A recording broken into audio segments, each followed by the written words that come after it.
ಈ ದಿನಗಳಲ್ಲಿ Valentine's day ಯನ್ನು ಎಲ್ಲ ಕಡೆಯಲ್ಲೂ ಆಚರಿಸ್ತಾರೆ. ಆದರೆ ನಿಜವಾದ ವ್ಯಾಲೆಂಟೈನ್ಸ್ ಡೇ ಕುರಿತು ಎಷ್ಟು ಜನರಿಗೆ ಗೊತ್ತು? ಇದರ ಬಗ್ಗೆ ನಂಬತಕ್ಕ ಸತ್ಯ ಏನೆಂದರೆ, ಸೇಂಟ್ ವ್ಯಾಲೆಂಟೈನ್ ರೋಮ್ನಲ್ಲಿ ವಾಸಿಸಿದ ಒಬ್ಬ ಕ್ರೈಸ್ತ ಧರ್ಮಗುರುವಾಗಿದ್ದರು.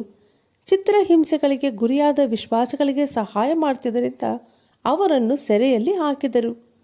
ರೋಮ್ ಸಾಮ್ರಾಜ್ಯದ ಅರಸನಾಗಿದ್ದ ಮೊದಲನೇ ಕ್ಲಾಡಿಯಸ್ ಅವರನ್ನು ವಿಚಾರಿಸಿದಾಗ ಕ್ಲಾಡಿಯಸ್ಗೆ ವ್ಯಾಲೆಂಟೈನ್ ರವರ ವಾಕ್ಚಾತುರ್ಯ, ವಾದಿಸಿದ ರೀತಿ ಎಲ್ಲವೂ ಇಷ್ಟವಾದುದರಿಂದ ಅವರನ್ನು ಕಾಪಾಡಲು ಪ್ರಯತ್ನಿಸಿ ಕ್ರೈಸ್ತ ಮತವನ್ನು ಬಿಟ್ಟು ನಮ್ಮ ಮತಕ್ಕೆ ಬಾ ಎಂದು ಕರೆದರು.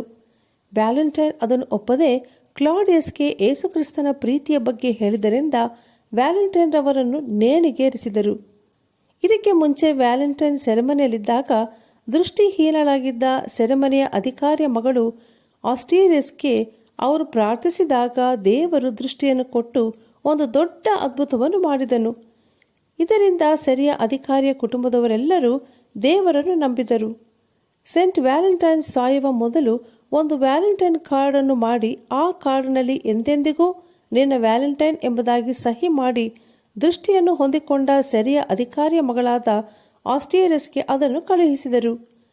ಫೆಬ್ರವರಿ 14ರಂದು ಅವರನ್ನು ನೇಣಿಗೆ ಹಾಕಿದರು. ಆ ದಿನವನ್ನೇ ವ್ಯಾಲೆಂಟೈನ್ಸ್ ಡೇ ಎಂಬುದಾಗಿ ಆಚರಿಸಲ್ಪಡುತ್ತಿದೆ. ಆ ದಿನ ಪ್ರೀತಿಯನ್ನು ಪ್ರಕಟಪಡಿಸುವ ದಿನವಾಗಿದೆ. ಹೂವನ್ನು, ಕಾರ್ಡನ್ನು ಕೊಡುವುದರಿಂದ SMS, ವಾಟ್ಸ್ಆ್ಯಪ್ ಮೆಸೇಜ್ ಮೂಲಕ ಮಾತ್ರ ಪ್ರೀತಿಯನ್ನು ತೋರ್ಪಡಿಸುವುದು ಪ್ರೀತಿ ಅಲ್ಲ. ನಿಜವಾದ ಪ್ರೀತಿ ನಮ್ಮನ್ನು ಪ್ರೀತಿಸುವವರನ್ನು ಮಾತ್ರವಲ್ಲ, ವಿರೋಧಿಗಳನ್ನು ಸಹ ಪ್ರೀತಿಸುವುದೇ. ಅಂಥ ಪ್ರೀತಿ ನಿಮಗಿದೆಯಾ?